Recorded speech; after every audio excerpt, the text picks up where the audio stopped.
Hello, welcome to Evolve with Natu. My name is Natu. If this is the first time you're tuning in, welcome aboard. Karibu sana. We love having you here. And if you've been supporting me from day one, the last few weeks, months, you name it, thank you so much for your support. It means a lot. So in this channel, we talk about a lot of things, particularly on self-improvement or self-development journey, depending on how you like to spin it. I normally have my esteemed guests who come and share their own experiences on their personal and professional journeys, their tactics, strategies that some people may find helpful. And on occasions, I'm usually here by myself, having a monologue, sharing my own experiences, tips, strategies on self-improvement and self-development journey. So today I don't want to use the word excited because that would be a lie, but I am, If you want to talk to me direct. Don't go through the corner. I am happy to talk about a topic that I used to think is a taboo. I hated talking about this. I did not get this concept, and let's just say the fact that I am here today and talking about it, I've learned my lesson. So you're probably wondering, why is she beating around the bush? Today we are going to talk about office politics. Yes, you heard me right. Office politics. So for those of you who are probably wondering what exactly are office politics and why is she talking about it? Well, before I get into the definition of office politics, for people who don't engage in office politics or don't take the time to understand office politics, oftentimes their career can be affected negatively. And statistics have also shown women, especially in leadership positions, so managers, executive leaders, oftentimes have a negative view of office politics, and they don't use it to their advantage to advance in higher positions. So this is why I am passionate today to talk about office politics, because I have in the past been impacted by lacking the knowledge of office politics and how I can use it to my advantage. So today I'm going to disclose what I think is the definition of office politics based on the research that I've done, the type of office politicians, and what you need to do to use office politics to your advantage. So let's get started. What exactly is office politics? So these are considered to be attitudes, behavior, or ability to use influence to gain power and build and sustain interpersonal relationships at a workplace.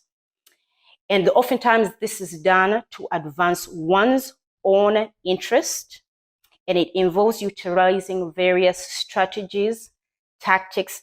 Some of them are overt, some of them are subtle, and sometimes people use both concurrently to position themselves favorably within the organization hierarchy, particularly to the decision makers. So now that you've heard what I consider to be the definition of office politics, I'm pretty sure if you didn't know what it was or you didn't have a name for it, now you probably have an idea of what exactly is office politics. And as I've disclosed earlier, the lack of knowledge or my lack of engagement with office politics has led me to paying a very handsome price for my career growth, and that's in a negative way. So I have decided that this is something that I want to share with you all, especially for those of you who don't understand office politics, and hopefully somebody will be impacted positively with the knowledge that I share. So I thought, for starters, you need to understand the type of office politicians at your workplace. So I'm pretty sure there's a lot of categories of office politicians that people have come up with. I've come up with a list of 7 office politicians, and you're probably wondering why 7. I think 7 is a magical number, and I think it will be, I try to condense different personalities in one so that I don't bore you with details. The first office politician, I think this is common across the board, is the gossiper. So this is the person who usually has the latest the breaking news in the office, the gist, depending on where you are.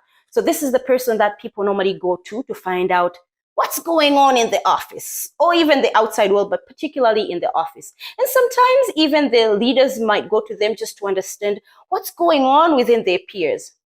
So this is the type of person that I think you want to keep close so that you understand the power or the play that they have, but also keep them at an arm's length so they don't know too much about you and your personal life. Just keep it very professional. And I'm pretty sure most of us have these characters in our office. Everybody would love to know what are the Munyagwa's planning. And I can't reveal that plan here. I'm not stupid to that extent. So the second office politician is the controller. So this is probably one of the ones I detest the most. So these are usually the control freaks, the ones who think they're always right, the ones who think they're intelligent than everybody else, the ones who are always my way or the highway. So oftentimes these ones are very difficult to work with in a group. And oftentimes, depending on the power that they have in the organization, they might actually be a detriment to you moving forward. So understanding the person's personality and their motives, especially for this controller, will be important for you to know how you play the office politics effectively. I will make sure I will not take any nonsense from anybody. Including me. No, I mean anybody.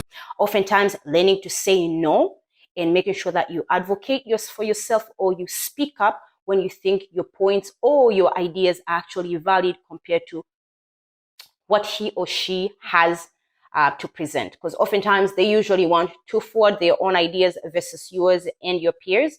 So to make sure that your voice is heard, make sure you're speaking up and make sure you're saying no to their controlling ways, albeit politely. The third one, and this one I encountered in my previous job, is the Psychophant. So this is the one that's usually sucking up to the bosses. This is the one who's also sucking up to the boss's family or the co-worker's family, particularly the people in power. They normally don't suck up to people that they don't feel that they have a power or influence in the organization. So I remember in my previous job, and I'm pretty sure my coworkers from my past job, if they're listening to this video, they will know who I'm talking about.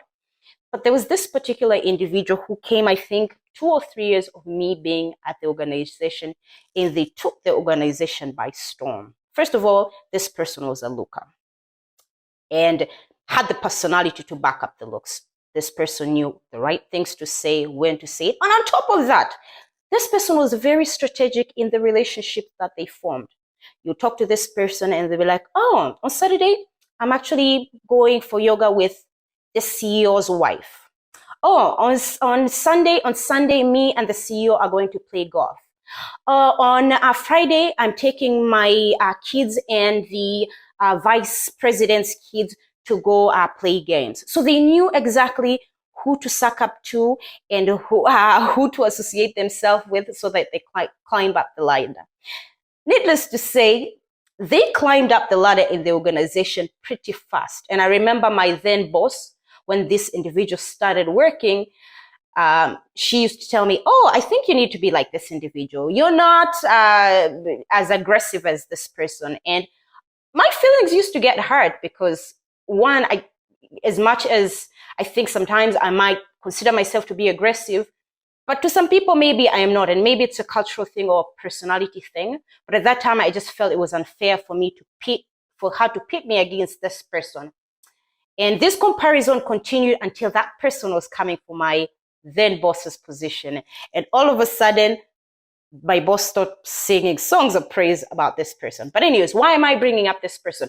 This person, and when you understand this person's motives, one, you will understand how you relate with them to work. And two, maybe there are practices that you might be able to copy. And I'm not saying suck up to everybody in the organization, but maybe if there's any strategic relationships that you can establish to help understand the office politics and maybe advance yourself, by all means. So that's the third one. The fourth one is the credit thief. This is probably my second least favorite office politician. So this is the one who's always taking credit for things that they did not do. just to make themselves look good and advance themselves within the hierarchy of the organization. You do a presentation together and boom, oh, I did all the work. So with this kind of person, make sure that you are documenting everything, the contribution that you have had. And if you're the type of person who doesn't know how to advocate for yourself and the work that you do.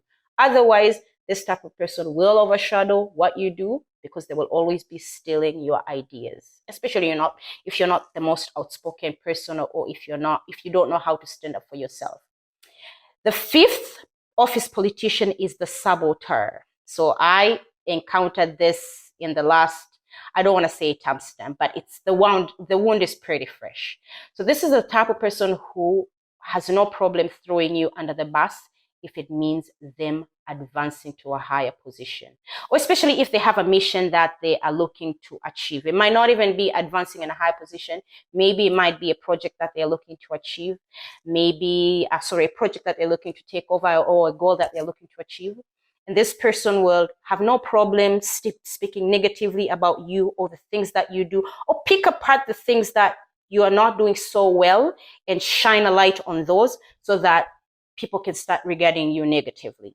So be very careful of that person and make sure that, one, you're keeping receipts, two, you're advocating for yourself, and also keep them at an arm's length, especially if you know that their motive is to just bring you down at all costs. The sixth one is the delegate. So this also is one of the delegator. Is one of my, I don't necessarily hate them, but I also don't like them. So these are the ones who always love to delegate. You are assigned to work on a task together. They are asking you to work on a task. That's how they exert power. That's how and they usually just do the bare minimum because they've delegated most of the tasks to other people, even though all of you probably have an equal distribution of tasks. But they'll make sure that the task that they have, they're also delegating it to you. And at the end of the day, they are also taking credit. So them and the credit thief, they're not very different, but they're not probably overtly stealing your idea, but also at the same time, they're letting you do more of the work because they're delegating most of the work that they're given. Now, the seventh character, this one is not harmful, but you want to strategically align yourself in this person and be in their good graces. So this is the advisor. This is the person that the senior managers, the people in leadership will go to and confide and also seek advice. They value this person's input so much. So oftentimes if they maybe want to get an insight maybe on a perspective or an insight of on a person, they usually go to that advisor. So if this advisor does not think favorably of you, tough luck. If they ask for an insight and if their insight is valuable, then you are in trouble. But if the advisor thinks of you highly, then you might be in luck. So make sure that you're strategically positioning yourself that you are in this person's good grace. And as I said, there's a lot of other personalities or office politicians, but these are the 7 that I could come up with. And I'd love to hear what other office politicians that you guys have in your office or categories that you guys have in your office that I haven't mentioned. So now you're probably wondering, now that I know all of this, how can I use office politics to my advantage? How can I understand office politics so that I can advance? Number 1, identify the power players. So what do I mean by the power players? You know how, at least in the places that I work, they usually have an org chart of who is who. So maybe your immediate manager, your director, your director's director, the CEO. So understand that organization chart and understand which part each one plays, because that will determine how are you going to relate with these people, especially when you're trying to advance within the career ladder. So that is 1. But 2, most importantly, understand who the invisible power players are. So the people in the org chart, sometimes some of them have a say, some of them don't. There are undercover networks or unspoken networks. So these are informal networks at work, the friendships, the alliances that people have, the people who make decisions behind the scenes, so the people like the advisors. You might not see them on the org chart as higher up there, but guess what? Their insight is so valuable that this may mean you going in the next step or you being looked up. So understand those dynamics, the friendships that people have, the allegiances, and how can they impact you, or how can you use them to advance yourself in the career ladder, if that's your goal. If it's not your goal to advance yourself career-wise, but how can you use them to your advantage? Maybe staying out of trouble at work, or making sure that your work is getting acknowledged. Whatever is it that your goal is, make sure that you understand those power players and use them to your advantage. Number 2, have your why or your goal in mind. So every time you're at a workplace, you need to understand why you're there and what are your next steps. Your why will get you to determine how are you utilizing those the power players and the invisible power players, so the overt one and the invisible ones, to your advantage. So whether your goal is to advance in your career, or whether your goal maybe is to be moving maybe to another department, so a lateral movement, or a vertical movement, have those goals in mind, and understanding that who are the people that you can reach out to or engage with to ensure that these goals are getting realized. Number 3, build your own personal brand. So people can't advance you, or people can't advocate you if they don't know what your personal brand is. So make sure that you're crafting that brand, whether you're a hard worker or a go-to person for this and this project. So people have to know you for something that you bring value to. And make sure that this personal brand is not only known by your teammates, but also the decision makers in the office, the invisible power players. So if maybe they're looking for somebody to take over this role, you're at least coming up top of mind. And sometimes having your own personal brand might also be easy for you to approach somebody to become your mentor, or your, not an advocate, you're not the ambassador. There's a word that I'm looking for. The person who usually, your sponsor. So the people who sponsor you, because your mentor will be somebody who is in charge of making sure that you're going in the right place. They're advising you on the right moves for your career and stuff. Your sponsor is the person that speaks for you when you're not in the room, or if positions ever come up. And it's easy for people to sponsor you and mentor you when your personal brand is crystal clear. So work on that and make sure that there's no confusion about you and what is it that you do. Number 4, make sure that you build networks and strategic alliances. So now that you have understood your power players, you have your goals in place, you have your personal brand, make sure that you're building those networks. So who exactly is your ally? Who exactly is the person that you can get hold of in order for you to advance in the next steps, or knowing the things that you need to do to advance in the next steps? Who are your mentors? Who are your sponsors? So make sure that you're building those strong networks that will become of value for you to advance, move forward, and also to help other people advance. Because sometimes it might not just be about you, but also other people around you, whether it's a team, because oftentimes we always look at our own personal goals, but if you're working maybe on a team, how are you advancing your team? How are you advancing maybe your organization? So who are the strategic alliances or partnerships that you have to ensure that those goals are getting realized? That's very, very important. You do not want to work in silo. You do not want to do your own thing. Sometimes it pays off to do your own thing, but I believe in a workplace, it takes a village. Workplace, even in school, but particularly in a workplace. So make sure that you have those strong relationships, interpersonal relationships at work that you have built with your coworkers, even, as I said, the decision makers, the visible one and the invisible ones. I think this is number 5 or number 6? Make sure that you remain very objective in your opinions and avoid engaging in unnecessary banter or gossip.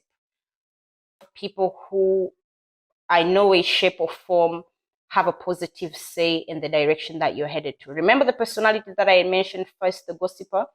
Don't indulge that one, and make sure that you're not saying anything that will reflect negatively on you or your peers, because you just never know where those information will be transported to or transferred to. So be very objective. And while I'm on this, keep your personal life personal and professional life professional. Don't mix the two. I've had to learn this the hard way. So make sure you keep those two very separately, especially to the gossipers, because some of the information in your personal life might be used against you in your professional life. Do you hear me say this? Yes, I've been burnt, and that's why I'm talking about this professionally. So if it means blocking people from your social media, if it means keeping your information just on a need-to-know basis. Please, I don't have any time for any gossip now. Eh? Yes. Look at you. Correct. The things that they don't need to know, do not share them with the people. Do not engage in any gossip or any unnecessary chatter. Stay away from that. Stay away from that. You will thank me later. In that, make sure that you also keep meticulous records of everything that you do.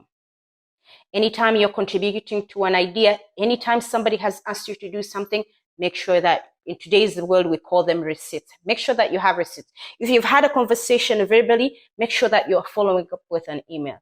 As per our discussion that we had regarding XYZ, I'm going to do so, and so. This will not only help you to advance in your career if that's something that you're looking to do, but also in case your words are ever used against you, at least you have receipts to back this up. You and I had actually talked about X, Y, and Z. This was supposed to be my responsibility, and I concluded this responsibility. However, based on what we had documented, you haven't done X, Y, and Z. It was all a lie. Guys, it was all a lie. She lied. Whereas when you have these conversations or agreements verbally, it's very easy for people to go back and accuse you of maybe not doing something or doing something that wasn't part of the agreement. So make sure, one, you're documenting everything, and two, making sure you're keeping your records very clear and meticulously. Keep your records, keep your receipts, document everything. I cannot stress that enough. The other way you can also use office politics to your advantage is, and I think this is one that a lot of us take for granted, build your skills. Build especially your soft skills. So your networking skills, being a team player, all the soft skills that a lot of us tend to overlook. These skills will not only help you relate to the people at work, but also outside of work, maybe in other positions that you're looking to get into. It will also help you maybe to assess certain things objectively. And so making sure whatever is it that you're communicating, whether it's verbally or in writing, make sure that you're documenting what is it that you're saying, expressing it, what you're saying very clearly, and making sure that those lines of communications are always kept open, because communication is a two-way street. Making sure that the person that you're engaging with also understands what is it that you're communicating, especially when you're communicating on your goals or the things that you're looking to achieve. Now, another way that you can also use office politics to your advantage is studying the dynamics at work and using those to your advantage. In other words, know who your friends are, keep them close. Know who your enemies are, keep them closer. So when you understand the dynamics at work and what people's motives are and how those affect you or do not affect you, it helps you to strategize accordingly on how you're associating with people, how you're working with people. I don't want peace. I want problems always. Oftentimes I'll ask, have you ever taken a Myers-Briggs? What did Myers-Briggs rate you as? Or whichever personality test that you use. Some people don't really care for it. Some people do. So if you know that, you're like, okay. And also, what motivates them? Because I think that's the most important thing. Some people are just there to collect a paycheck. Some people are just there temporarily before they make their next move. Whichever motive that is important. Some people might not see you as a threat. Whatever you do, couldn't be bothered. Some people would even support you in your journey. But some people, the moment you walk out of that door, they're thinking of how are they going to sabotage you next. And for me to say this is very hard because I like to look at my glass half full. I always think people always think the best of me. But in reality, that's not the case. And it's nothing personal. It's not they hate you as a person. It's just they hate the potential maybe that you have, or the abilities that you have that might be getting in the way of them advancing forward. Maybe I think they want to stop me from going out as usual, but I want to assure you, just wait, you will see me in town. So it's important to know where you stand with people and how you relate to them. So that said, that's all I had to share in terms of office politics. I'd love to hear, what's your take of office politics? How have you used them to your advantage? How has office politics affected you? What are the personalities that you have in your office that are engaging in office politics? And this is a friendly reminder, if you have not subscribed to my channel yet, kindly do so, and make sure that you're sharing my channel with your family and friends. Thank you so much for tuning in, and I wish you a lovely day. Bye-bye.